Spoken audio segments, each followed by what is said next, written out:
Broadcast is now starting. All attendees are in listen-only mode. Hi, everyone. Welcome to the webinar. I'm Angie Yazilitis, and I will be your facilitator for today's webinar. Thanks so much for joining us. Just a few housekeeping items before we get started. You can use the chat feature during the webinar, and if you're having trouble hearing or there are any issues, you can certainly chat with us there as well. We will be responding to questions at the end of the webinar, but you can go ahead and put them in there throughout if it pertains to something that Doug is talking about. We will be keeping everybody muted because we are recording the webinar so that it can be sent out to registrants who told us they couldn't make the live session. We may ask you to participate in a poll or get engaged in other ways, and hopefully you reviewed the handouts that Doug sent out prior to the webinar today. So let's go ahead and get started. I'm really pleased to introduce you to Doug Hershey. Doug is the founder of Thought IQ. Doug spent 31 years with NewPig, which is a direct marketing company of industrial absorbents and safety products. They were the #1 brand in their niche, and they had over 500 employees. They were selling in several countries with over 200 million in sales. Doug served on the board of NewPig and 3 of its subsidiaries, where he gained invaluable experience in accountability and leadership decision-making. He then became certified as a Gravitas Impact 4 Decisions Framework Coach, and he founded Thought IQ to help hungry leaders with decisions around people, strategy, execution, and cash. So without further ado, I'll turn it over to Doug. Okay, thank you, Angie. Appreciate that introduction. And I just want to add to that, kind of my purpose in all of this is when I began working at NewPig, was one of the first employees hired there. It was so much fun for me to be engaged in something that was growing. And as we grew, it was neat to see how we impacted families in our community. And then as we continued to grow more, as we impacted families, by employing someone from the family and helping the family gain employment, and then seeing what we could do in the communities. So stronger families, to me, make stronger communities. At NewPig, we supported MS, we supported local school sports, we supported Operation Our Town. So it's just the idea here and concept for me, as we can grow our businesses, how we can add and build our families and our local communities. So that's what kind of excites me about doing this and working as a 4 Decisions Framework Coach. So let's go ahead and get started. I know we had a couple last-minute registrants, so I did send you the forms that we're going to be using today, so you might want to check your email if you haven't been able to do that. So accountability is not a 4-letter word. I appreciate you attending today. And here's what we find as business coaches is that it's a reoccurring weakness in many, many companies. When you talk about accountability, many people cringe when they hear that word. So there's few companies that have really implemented tools to greatly improve their accountability.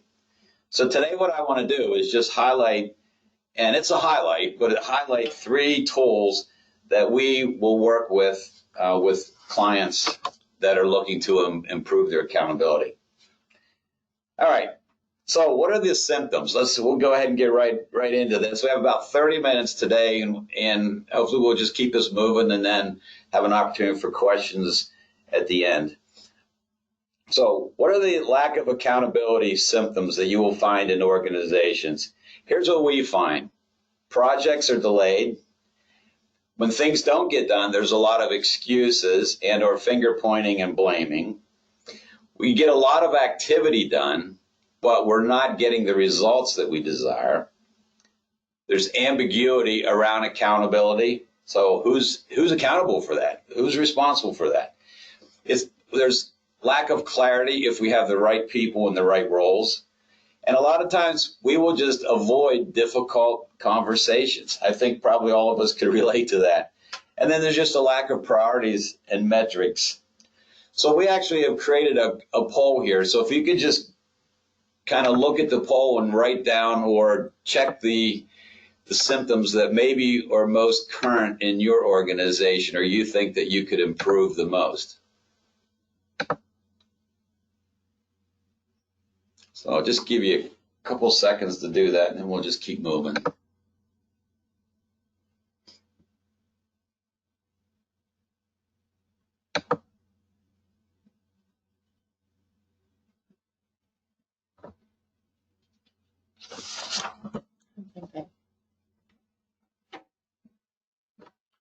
Okay. So we'll go ahead and keep moving here. So the next is just the benefits. What are the benefits if we have an organization that's very, very accountable? First, we're going to get more projects completed on time. Also, we're going to have a better return on payroll dollars. I mean, most of you are probably spending a lot of money on payroll, and it's usually a pretty big expense in an organization. So if you can get a better return, that's great for you. Also, it's just more fun. I've found when organizations are humming right along, they're getting stuff done, they know what's important, they know how it fits into their long-term goals, it's just fun. And then you can also gain a competitive advantage. As I said, many organizations we go into, this is a challenge. So if you can be more productive, if you can hold people accountable, it's going to really help you with being competitive in the marketplace. And then also, A players like it. We have A players, B players, and C players in one of what we categorize people. But the goal is to have A players. The number one reason that A players will leave an organization is because of tolerance of C players. So again, A players like this. They like to be held accountable, and it's a lot of fun. All right, so I don't know how many of you are sports fans, but I got this picture, and it's the start of a football game, right before the guy's ready to hike the ball. And here's what I think we all know. Every one of those players is clear on what their expectations are on that play. They know who they're supposed to block. If you're a tight end, you probably know who you're supposed to block. If you're a receiver, you know what route you're supposed to run. If you're the running back, you know if you're blocking a blitzing linebacker, or you know if you're getting the ball and which direction you're planning on running. So I think it's really, when we watch TV and we watch sports, we recognize and go, yeah, that guy, he ran the wrong route. What's wrong with him? Or the announcer will say, gee, the tight end missed his block on that play. That's why it didn't gain the yards. And I know I can be a Monday morning quarterback when I'm watching sports, but I always wonder, why is it that with our teams and at work, we are not as clear sometimes around our expectations? So I think that's one of the things as an organization is we have to improve clarity around our expectations. The saying goes, as your leadership team goes, so goes the rest of the organization. So if you're not modeling accountability within your leadership team, it's going to be hard to expect there to be strong accountability deeper into the organization. I recently read an article. It was about the CEO from Coke, and he was just appointed in 2017. Here's what he said. He said the biggest regret as a chief executive is that he hadn't moved quickly enough into certain segments of the beverage market. And he was talking basically about the sparkling water. They have just introduced a new brand called AHA for sparkling water. But what I thought was cool about this was he owned it. He said, I was accountable. I owned it. And that was a regret of his. He could have blamed it on the marketing department. He could have blamed it on the sales team. He could have blamed it on someone else. But no, he basically owned it. And I think as leaders of our organizations, we have to own accountability, right? It's our role to make sure that we own that. All right, so we're going to review quick tools, 3 tools here. One is the Accountability Optimizer. Next one is, number 1 is engagement activity that we encourage. And then what we call the WWW. And I'll give you more details as we go. But just backing up on engagement, the number 1 engagement activity. Did you know that 17% of employees are highly disengaged? Think about that. 17% of employees in organizations are highly disengaged. If you did the math on that, they say that disengagement costs you $3,400 for every $10,000 in your payroll. So that number can quickly add up in a large organization. All right, so I'm going to back up here just a little bit. Typically, I work with CEOs and their leadership teams, and what we work on is 4 decisions that drive and scale growth in successful companies. So there's 4 decisions, and Angie mentioned at the beginning, this is a people decision.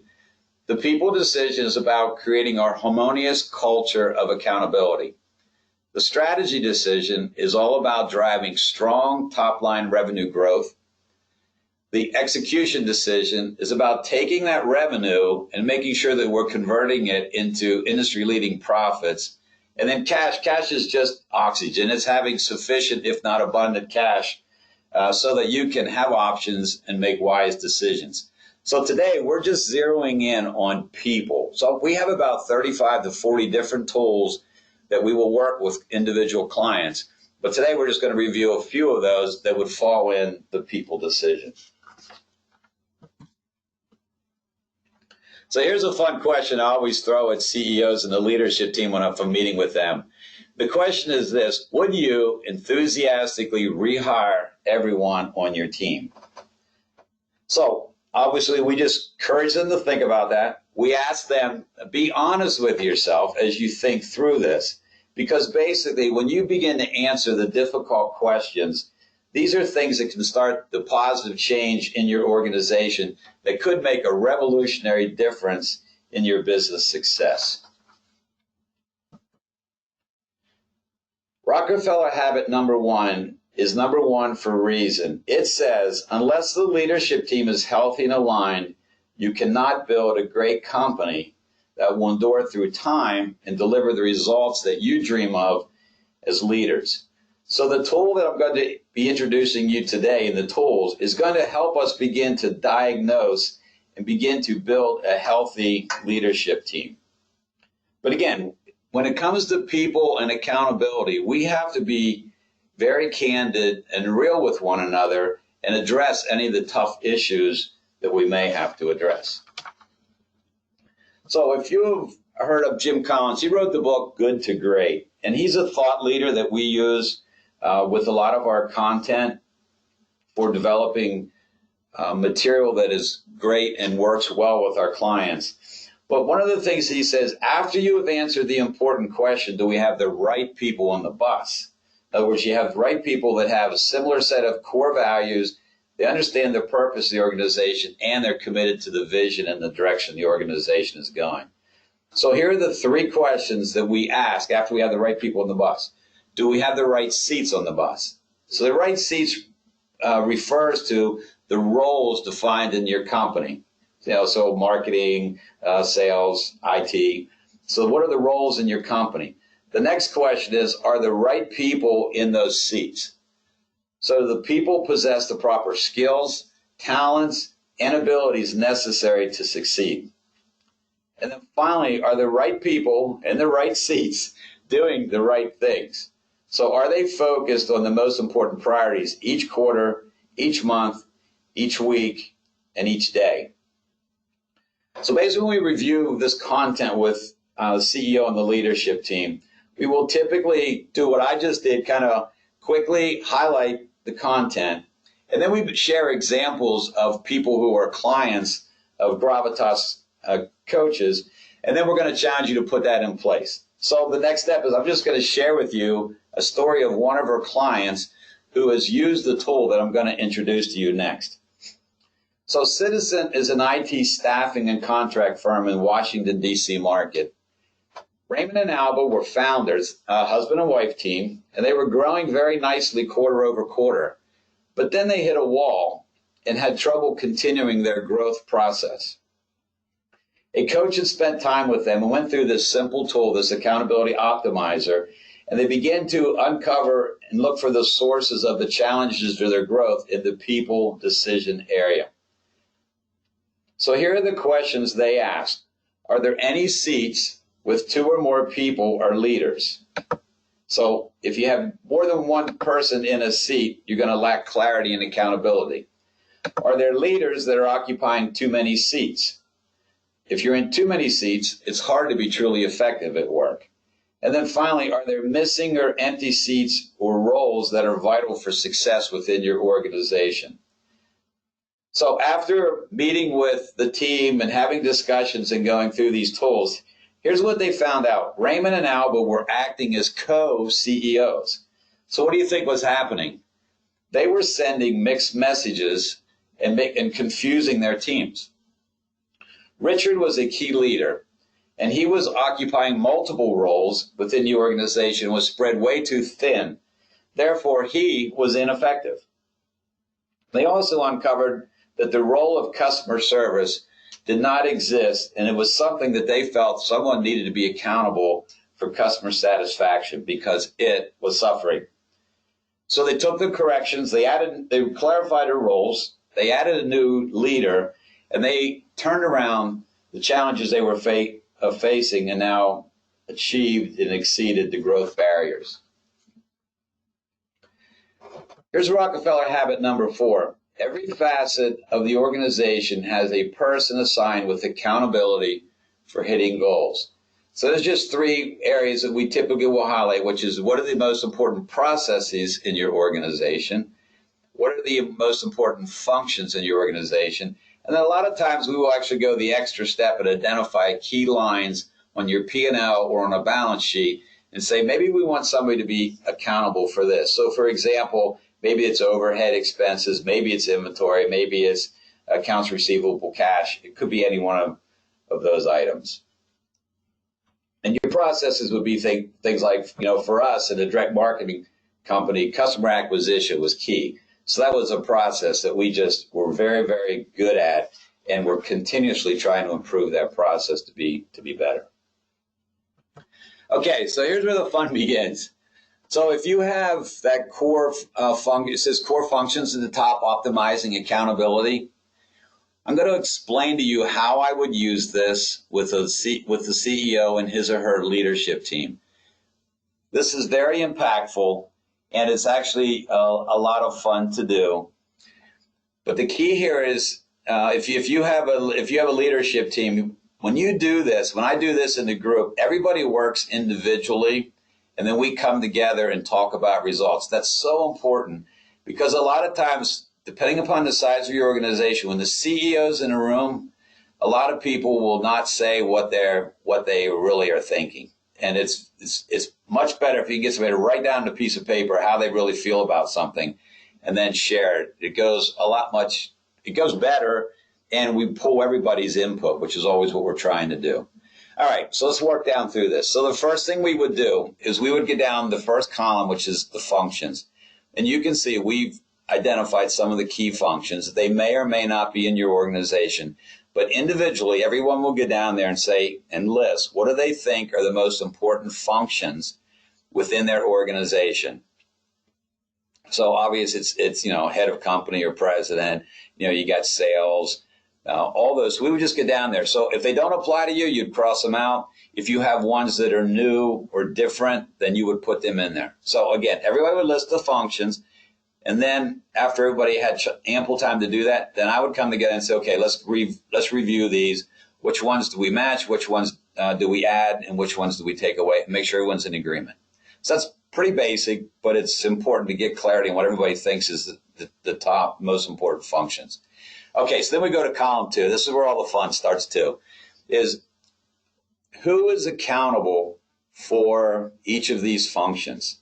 So obviously, hopefully there's not a question of the head of the company. But you think about the citizen example, who was the head of the company? They would have put 2 people, right? They would have said Raymond and Alba. And basically, when we go through this, what we're looking for is, are you trying to put 2 or 3 people in the person accountable? I just recently did this at a workshop, and it was a large healthcare facility. And when we got to IT, they said to me, well, we have 3 people accountable for IT. So you can imagine it's hard to hold someone accountable when there's 3 people accountable. So that is the point, and that's what this really, really will uncover. So when we look at the functions, we're just going to say the function's critical, and then we make sure that we have someone who owns each function. Okay? So then the next thing we would do after we have done that, and again, we would get clarity on accountability, and we would have discussions about, okay, because I'm pretty rigid on this. We don't want 2 people, and we don't want 3 people, and a team can't be accountable. So those are the discussions we have. Okay, so then we would jump to the far right, which is lagging indicators. Okay, so I'm going to start with the sales function just because it's easier. Your leading or your lagging indicators for a sales function most likely is going to be, what outcome are you looking for? You're looking for revenue. We call these lagging indicators because they're basically a mark on history. Okay, you get to the end of the month, what were our sales? Our sales were X amount of revenue. Okay, so it's a lagging indicator, it's history.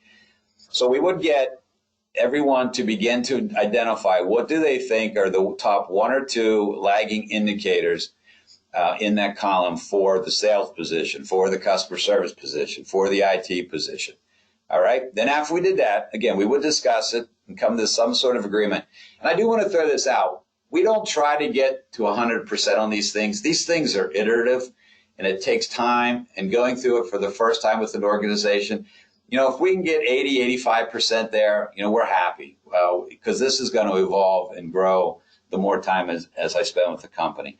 Then the next thing we do is we go back on column 3, is the leading indicators. This is where we identify what are those things that we need to accomplish that will tell us, that are predictive, that will tell us how our revenue, in the case of sales, what is going to happen with our revenue? Well, our revenue is going to grow if we do these leading indicators. For example, it could be the number of face-to-face sales presentations I do on a weekly basis. For us, actually, sales for us was a lot dependent upon how many new customers do we add on a regular basis. So all of those things that we did were predictive. So that's the point here. You're trying to identify what are those things that are predictive. So if we're running behind, we know what things we need to do more of, if that makes sense. So again, let's just go to a quick personal example just to kind of reiterate this. If I want to lose weight, my lagging indicator is going to be when I get on the scale in the morning, how much do I weigh? That is a lagging indicator. The leading indicator, if I want to lose weight, probably is important in 2 areas. One is how many calories am I consuming in a day? And then how much time do I spend exercising? What kind of exercising do I do on a regular basis? So that kind of gives you the concept. So again, this form will take us at a minimum an hour, probably an hour and a half, to work through and get to a point where we can say it's time to move on. So don't be overwhelmed with this, but it's just bringing to the point that we need to know what the functions are. We need to know who's accountable, and then we need really good clarity around how we're going to measure that function. Okay, so it's best when you can just take people's names away from them and say, okay, if we have someone on the sales function, what are the key metrics that we're going to evaluate? All right, so just highlighting, so the accountability optimizer, we identify what are the critical functions, who owns each function, what outcomes do we desire, so that would be your lagging indicators, and then what are those predictive things, which we call leading indicators, that will point to we're going to hit our desired outcomes or not. And then it's accountability optimizer, when we're looking at the accountability column, is, all right, is there anybody in more than one seat? That's really important, okay? Because remember I told you, we're critical on only one person. Is there more than one person in the seat? Okay, if there's too many in the seat, nobody's accountable, and then we don't have good expectations and clarity. And are we missing seats? So I just did this with a client of mine, well, actually it was 6 months ago, but they were looking through the listing of functions, and they said, you know what, it's probably time for us to add a research and development person. And again, so that was a seat that they felt like was missing from their organization that they needed to have. And then empty seats would be any seat that you have where you're in the process of hiring or thinking about hiring. So say maybe somebody resigns and it was unexpected. So an empty seat would be that one where someone vacated and you have not yet filled it. But again, it helps us identify, do we have the right people? I was at a workshop on Friday, and one of the speakers brought this up, and I thought this was really good. I don't know if he called them this. This is what I call them. It's 3 expectation questions. But think about this. Is your employee clear on the expectations that you have for their role and their function? Are they really, really clear? And the next question is, do they agree with the expectations? So remember, what we're talking about here is helping keep accountability and improving accountability within our organization. And then finally, I wrote here, do they, meaning do both of you agree that they are the right person for that role? Listen, I am as guilty as anyone else. I've been there, done that. I have put people in a role that they were not well suited for. But at the time, it was probably just the easier decision. Well, let's put so-and-so in that role. So I think there are 3 great questions when it comes to talking about, are the expectations in your, are the expectations clear to everyone involved in that function? One of the things we highly recommend, and I wish I would have known this a long time ago, but when you're creating your job descriptions, think about making it clear what are those leading and lagging indicators that you will use to evaluate that position, so that an individual taking that position understands, I don't know, for example, sales is easy for me to pick on, but I have to make this many, presentations this on a weekly basis, or, this is the revenue growth that's going to be expected from me from this amount of accounts that I'm assigned. So it's very, very important that there's just really great clarity up front. This is called Pearson's Law. It just says when performance is measured, performance improves. When performance is measured and reported back, the rate of improvement accelerates. So again, it's great if you have performance measures, but if you're not reporting them and letting people know, it's just going to be hard to continue to improve and accelerate accountability and your results in your organization. Okay, so I'm not sure that last poll worked, but we'll just try this next one and see what happens there. So Google conducted a management survey, and the data was clear and compelling on the number 1 key to being considered an effective, successful manager in employees' minds. What do you think that key attribute or action might be? So go ahead and check. I think there's 4 or 5 on there. Just pick what you think that one thing might be.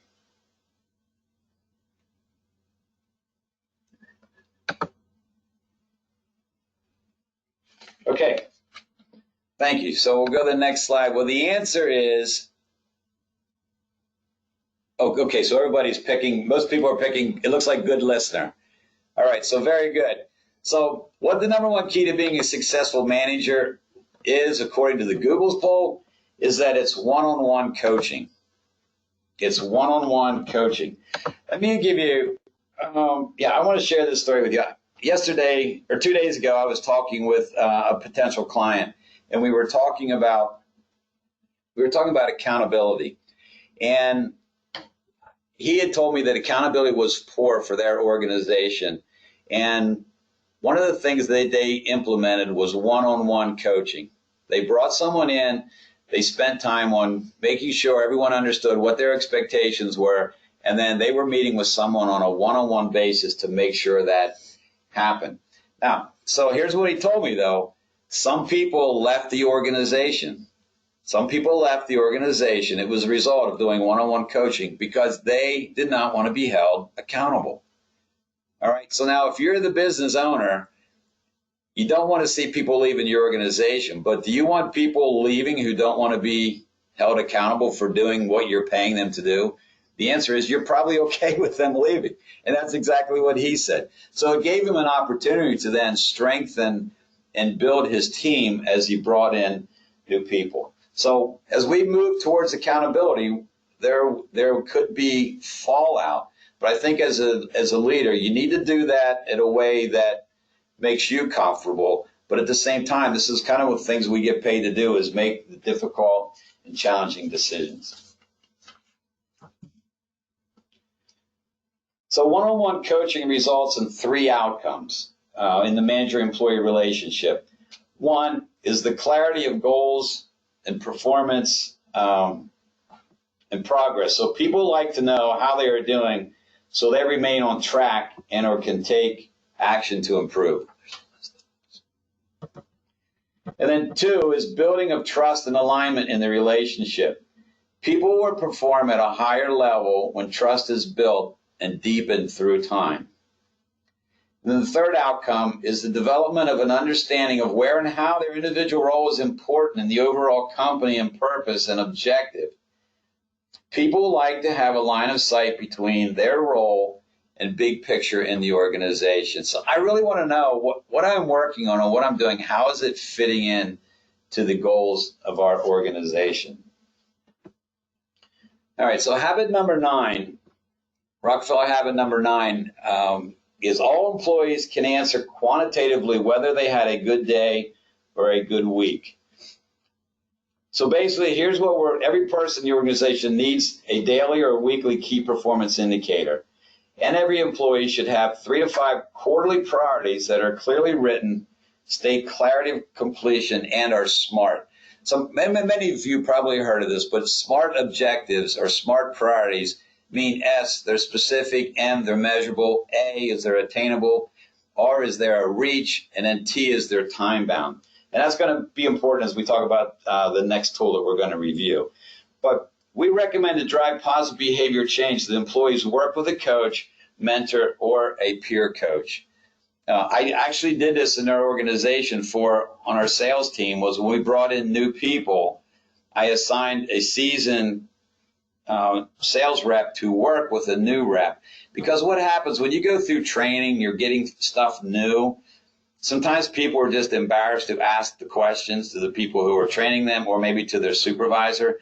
But it's easier for them to go to someone who's a peer and say, "Hey, help me. I didn't quite understand this. Can you support me in that area?" So there's a lot of different ways to get the coaching within your organization. I want to tell you a story about understanding your priorities and your KPIs. So I was talking to a prospect in Florida, and it was interesting. It was a husband and wife team. And one of the things I shared with him when I was going through my people discussion and asking them questions, one of the things they said was that sometimes people are leaving their organization. They're very, very frustrated because they feel like they're leaving at the end of the day and they're not getting things done that they need to get done.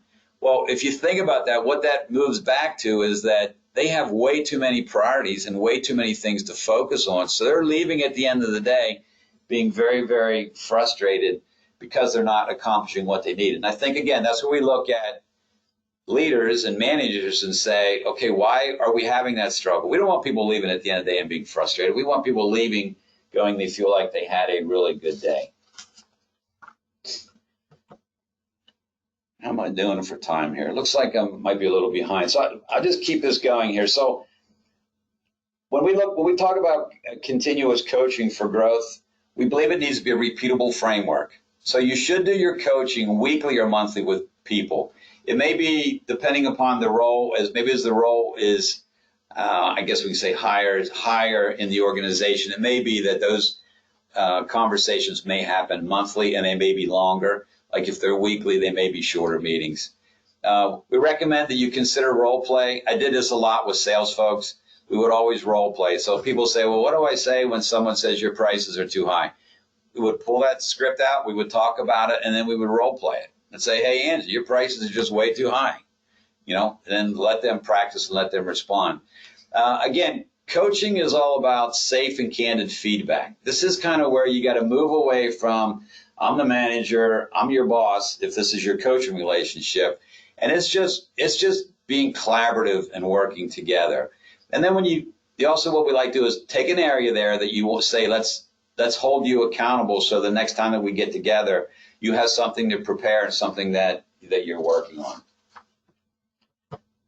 So this is possibly an agenda that you could use. And again, you would gear this towards your organization, but here are some of the things that could be on your agenda. So it would just be reviewing, okay, what were your personal priorities and your KPIs? That's your key performance indicators. That's what things we work on. So if you're supposed to have 5 presentations, it'd be, hey, Doug, how'd you do? You're supposed to have 5 face-to-face presentations this week. How are you doing? Okay, well, I'm at 4. Okay, so having these discussions and then talk about, and this is where I think we fail a lot. We spend time with our employees and we don't recognize the good, right? Let's talk about what really, really went well this week. And then let's also talk about, okay, what do you think didn't go as well as you would have liked it to? What prevented that? What prevented you from performing at the level you wanted to? Is there a place that you're stuck? Is there something that as a manager or as a leader or we need to do in the process? Are other people in the team feeling the same way? And then try to just dig down. What's the root cause? What have you learned? And then sometimes because we're big on core values, which is another part of our people decision tool, but it maybe there's a core value that you want people to work on or begin to model it more within the organization. So you could do that. And then it's just getting clarity from the person the coachee. What was important that we discussed and we talked today?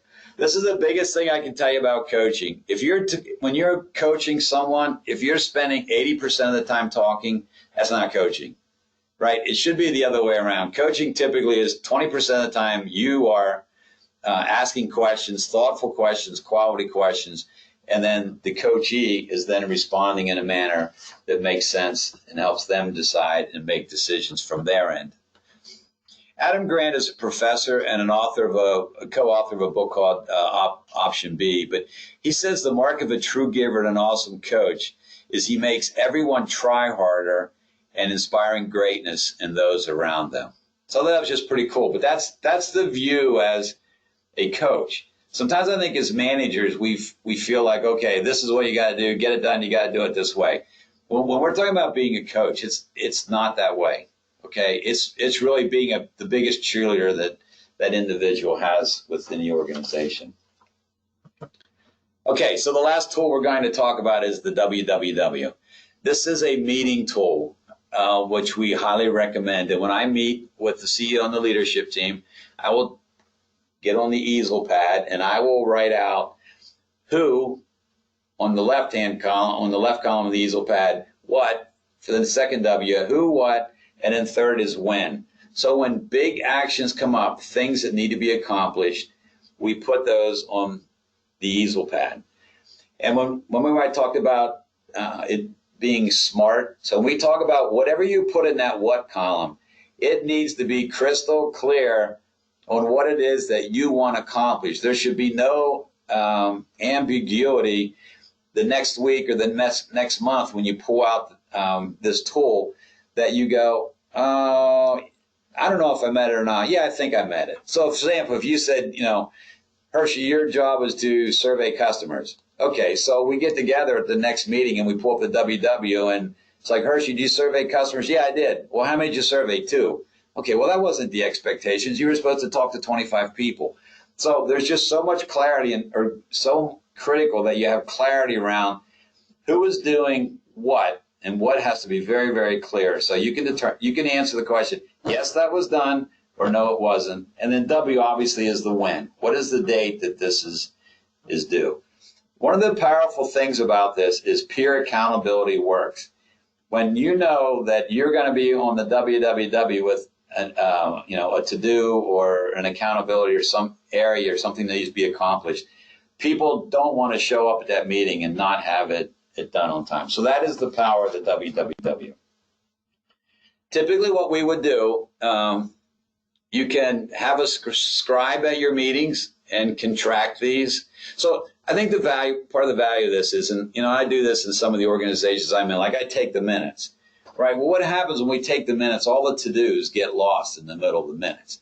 This just takes it out and says the most important thing here is we identify who is doing what by when, WWW. And we make sure we get that done. So you can either be doing that on the easel pad, or you can have a scribe who can fill this document out and then send it out to everyone in the team. And we recommend within 30 minutes after the meeting is concluded. All right, I wanted to end up with this. This is a great book. If you really want to learn about leadership, you should read Mastering Leadership by Anderson and Adams. It's a great read. And, one of the things that you're always, when you get with managers and you get with, people who are, thinkers in this area, it's always this question about what's a leader? What's a leader? Okay, someone that has followers. Okay, I get all that. This is from their book. This is what they say, that there's 4 promises you make as a leader. The one in the middle is leadership effective, which just means that you're building relationships and you're building trust. But I want you to look at the one, and I guess you call it the bottom, right? Look what it says. The 4 promises you make as a leader is that you're going to engage your employees and you're going to help hold them accountable. So it's just part of our role, folks, that when we're leading, that we're engaging the people that we work with and we're helping to hold them accountable. And again, it goes back to this thing that, everybody wins if people are engaged because they're having fun. If you're accountable, you know what's expected of you, you're getting stuff done, you feel good about what you're accomplishing. And that's what we're trying to accomplish here with the people decision, is get people engaged in the organization, excited about where they're going. So, just like the football players that I showed you in the very beginning, in our organization, it needs to be clear that I know what's expected of me. I know who I have to block. I know what route I have to run. I know if I'm on special teams or I know if I'm on defense. It's like we need to know that. You need to share that and make sure everybody understands their role. And then, you know what? We're going to watch films. We're going to talk about, hey, you ran the wrong route here. Okay, so it's making things clear so everybody understands, how we're doing and how we're performing against their goals. So that concludes this. So I want to thank you all just for participating. So we did want to see if there's any questions that you wanted to put in chat about anything that I reviewed. Okay, so we'll take a couple of questions here, and then we'll close this up. We appreciate your time. So, question 1, Doug. The question is, what if not enough leaders to divide out for the activities they identified or the departments that they identified? How would you, if you were working with them, have them proceed? There's probably 2 things I look at. One is I would look at what they're trying to accomplish. So what are their priorities to make sure they're not trying to do too much. Okay, so that would be the first thing. I think the second thing that I would do is if it was a funding thing, I would go dig into the cash exercise, the cash decision, and see if we couldn't find ways to find cash to help fund the additional position. It was like that company I was working with. They said they wanted to get an R&D individual. So the key there is just start to plan for it. When would we like to add that person? What's that person going to cost us? Can we get them right away, or are we going to wait 6 months or 9 months? So it's really just planning out how important is it, and are there things that we would have to quit doing so that we can hire. But sometimes you're just investing, right? If we need a salesperson, well, you almost have to invest. You're not going to have the sales to fund it. So it's kind of just, it's really thinking about your priorities. What's really important and needs to be accomplished. Okay, excellent. So let's just do one more. And I think this is a great question. If somebody's working with you to implement these accountability tools, how long do you generally work with a company? Okay, basically what I do is I work with the CEO and the leadership team. Basically my arrangements are over a year, because to go through all the tools that I have and to lay out a growth roadmap of how we can help take your organization from where you are to where you want to be a year from now, 3 years from now, and 10 years from now, it takes a lot of meetings and a lot of time. So typically I'll work anywhere from 6 to 8 days actually on site with the leadership team.